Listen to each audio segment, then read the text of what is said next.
Hello, everyone. Today is Friday, January 12th, 2018. My name is Brian McInerney. I'm the hydrologist here at the National Weather Service, and this is the long version of the water supply forecast for January 2018. So let's take a look at the general weather pattern. And I've taken this from December 12th, 2017, and what this shows is the jet stream. The jet stream is in red. You can see it like a big sine wave. Goes out over the Pacific, goes up over the top into northern Canada, then down into the Midwest and up on the East Coast. The yellow area is the Great Salt Lake. And this weather pattern has basically dominated our weather. This is the jet stream. As the jet stream goes, the storm track goes. These are the winds that are about 30,000 feet, and it's been missing us to the north. It's been going into the Midwest and the east, giving them cold, wet weather. We've been warm and dry, and that's unfortunate. When you look at our precip anomaly due to this pattern, October through December of 2018, we started in October and had less than 30% precipitation, almost zero precipitation for the most part, with the exception of one storm. Colorado started a little better. Arizona's been terrible all year. Now we move into November, and you see the northern part of the Wasatch did better. There's a caveat with this. It was 8 degrees above average across this area, and it fell in the form of rainfall below 11,000 feet. The farther south you go, the precip lessened till we were down with the absence of precip down in southern Utah, also Arizona and parts of southern Colorado. Then December hit, and more of the same. Very, very dry conditions all the way across. No help, and this is due to that high pressure it's just parked over us. But when you look at October through December, this is what you see. Less 50%, 30%, or an absence of any precip in the southern areas. Temperature anomalies. We started off quite well in October, cooler than normal in Utah. That's what we were hoping for. We had great promise after last year, and then we hit November, and November was 7 to 10 degrees above average, the hottest November we have ever seen in Salt Lake City. We had precipitation, we had storms, things were looking up, but it rained below 11,000 feet, and that was almost like a cruel joke. December, more of the same, quite warm, 7 to 10 degrees, and then it went into January, and we're right about that also. When we look at snowpack, what I've done on these graphics, these are averages for each drainage. Snow water equivalent is on the y-axis. The x-axis is time. The blue is the average. And just to kind of rub it in your face, 2017 is in red. And then I asked each basin, give me the driest, the less year we've ever seen on record since the NRCS has been doing SNOTEL, and that's where that shows. So this naming convention will go through every one of these as I kind of roll through, but the Bear River is at 83%, and that's a direct result of these brush buys that would come up over the top with the high pressure and produce little bits of storm activity as we go. The Weber moving farther south at 65%, and this is median. You can see it's below the worst average, and that was in 92. When we get to Six Creeks, this is right off of Salt Lake County at 62%. 1981 was the lowest. We're not even close to that. Thank gosh. And then 57% on the Utah Lake were the lowest, and that was at 2015 as far as Utah Lake goes.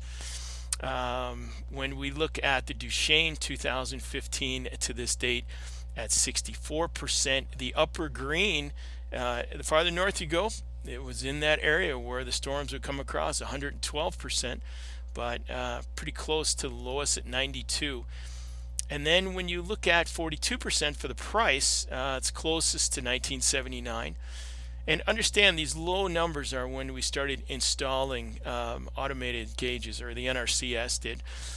So there's probably lower before that. 76 comes to mind all the time, and I'm not sure we had automated stations widespread throughout there.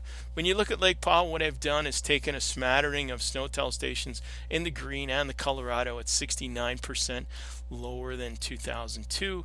The Sevier 41%, a little bit above where the lowest has ever been, and then the Virgin at 31%. 2002 was the lowest we've seen down there. So let's take a look at the fall winter weather pattern. What's going on with this? And really, this is like a mouthful, but it's the quasi-stationary high amplitude atmospheric wave pattern. And what this describes is the quasi-stationary, the high is oscillated back and forth east and west, a little bit over the Pacific, and it kind of comes back. High amplitude means when the ridge is going, it's going up over the top all the way to northern Canada, and it's an atmospheric wave pattern. It's basically high pressure ridging. When you look at the surface temperature anomaly, this was actually a forecast that was made with one of the model ensembles on December 3rd, but I thought it was a really good illustration of what actually is happening. The east is really cold. The west is really dry, is the best way to put it, because of the high pressure and because the jet stream then flows into the Midwest and up on the east. This is what we're seeing. When you think of the bigger picture, it's called a dipole weather connection. Low pressure out over the ocean, high pressure ridging over the west, low pressure over the east, and then more high pressure ridging. It's like rocks in a river as you move down, and it's quasi-stationary. You can see it kind of oscillates a little bit, the main part of the high out of the coast, then it might come back east, and the wave pattern is really quite elongated. So this is what is shaping our weather, why it's going. And the problem here, I saw this graph and I found this incredibly depressing. The number of days, and this was research done by Stanford University, the number of days with a dipole weather pattern that we just saw is increasing since 1980. And we could go into the physics of why this is going on, but maybe that's for another day. If you want that information, I can provide it, but this briefing right now is long enough. But understand these high pressure ridging events are increasing, and most likely they're going to get worse over time. So let's take a look at water supply. So for the Bear, we'll look at 2 points: Woodruff Narrows Reservoir and then Stewart Dam. And these forecasts are made by the River Forecast Center, Colorado Basin River Forecast Center, here in the same room as I'm in right now at the Weather Service. And that's the data you want to see. Their website is quite dynamic. If you mouse over this stuff, it looks really cool, and it gives you a lot of good data on your right side. But I couldn't get an image of it, so we're just going to have to go with the 50th percentile average and median. And if you look at the Bear at Woodruff Narrows Reservoir, 85% of average, 94% of median, quite good, compared to everything else. And then Stewart Dam, 47% of average, 74% of median. That has to do with regulation, why that number is so far apart. So it kind of gives you an idea of what the Bear looks like. It's a really healthy drainage compared to everything else. When we look at the Weber, we'll look at the headwaters at Oakley, we'll look at East Canyon, and then we'll look at Pineview at these 3 locations. And then what we'll see is Oakley, 75% of average, 76% of median. Not too bad, relatively. But then you look at East Canyon, 58% of average, 60% of median. And then if you look at Pineview Reservoir inflow, 65% of average, 76% of median. A far cry from last year where Pineview had to dump the entire contents of its reservoir before the runoff started just to make room. Now, you wish you could save some of that, I guess. But Little Cottonwood, City Creek, and the Six Creeks drainage, we'll just use 2 of these. And Little Cottonwood, 68% of average, 74% of median. When you look at City Creek, 56% of average, 73% of median. And this is a trend that's been going on. If you look at the lower elevation watersheds, it's been raining at 7,000 and below, 10,000 and below. So a lot of the rain has evaporated, moved on, really hasn't done much. And when we talk about spring snowmelt runoff, the higher elevation watersheds are doing much better. Utah Lake River, we'll take a look at 2 points. One is up near Woodruff, the Provo River near Woodland, and then we'll look at the Castilla, Spanish Fork River, Castilla. Sorry, I'm kind of losing it here. Provo, Woodland, 80% median, 81% average, not too bad. Higher elevation watershed. Spanish Fork near Castilla, 42% of average, 62% of median. And then we'll go over to the Duchesne. We'll look at 3 points there: Strawberry Reservoir, Duchesne near Taviona, and then Knight's Diversion. And what we see is Strawberry at 38% of average, 56% of median. Duchesne near Tabiona, 74% of average, 85% of median. And then Knight's Diversion, 74% of average, 83% of median. And then sliding down to the price, we'll look at 2 Point Schofield Reservoir and then Joe's Valley Reservoir inflows. And what we see is Schofield is 44% of average, 53% of median. And then Joe's Valley, 52% of average, 63% of median. Move up to the upper green. These numbers are really quite healthy when you think of where those little brush flies on top of the ridge. We'll look at Green River, and then we'll look at inflow to Flaming Gorge. I mean, Flaming Gorge was massive last year. The Green River now is 108% of average inflow expected, 125% of median. And then the Flaming Gorge at 102% of average, 120% of median. I think it was Green River to start with there.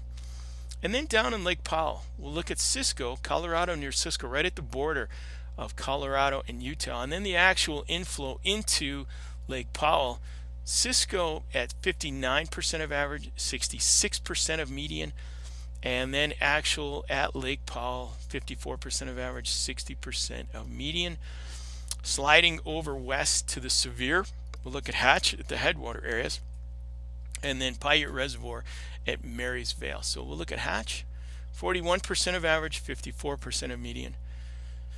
And then Paiute Reservoir near Mary's Vale at 42% of average, 57% of median. And then the Virgin, which again is our lowest producer with all these high pressure events, really 2012 to 2016 and now 2018. The farther south you go, high pressure really affects southern Utah. When you look at the Virgin, 48% of average, 68% of median. And then at Littlefield at the outlet into the end of the Virgin, 28% of average, 48% median. So when you look at drought, this is what we're looking at right now. As of January 4th, last year, in February, we were out of all drought categories. A good chunk of the U.S. was out of its drought categories. This year, though, we're at D2 severe drought in a good chunk of the state. That's most likely going to get worse because when you look at the storms that we have lined up, as far as we can see, we can do weather about 5, maybe 7 days. But then after that, you look at model guidance. The model guidance indicates maybe we've got a storm 7 days from now, 18th, 19th of January, and then after that it's high pressure ridging. Nothing like a game changer that we need. We need a game changing pattern. Most likely what's going to happen is we're going to start sliding in towards spring, and that's going to change this around, hopefully high pressure, because high pressure stays 4 to 6 weeks, maybe at its max. We're about 10 weeks now. This thing is just planted itself and is not moving. So there you have it. Give me a call if I can do anything else. If you'd like any other data, if anything I can do for you, give me a call. There's my email. Hopefully by the time we do another one of these next months, we'll have a pattern shift. And if anything, when we're forecasting weather as within the last 2 or 3 years, it's been one of extremes. Extreme dry, extreme wet. Hopefully we'll get pasted with some storms coming in February and we'll go from there. But right now, things are pretty grim all over the West for the most part. See ya.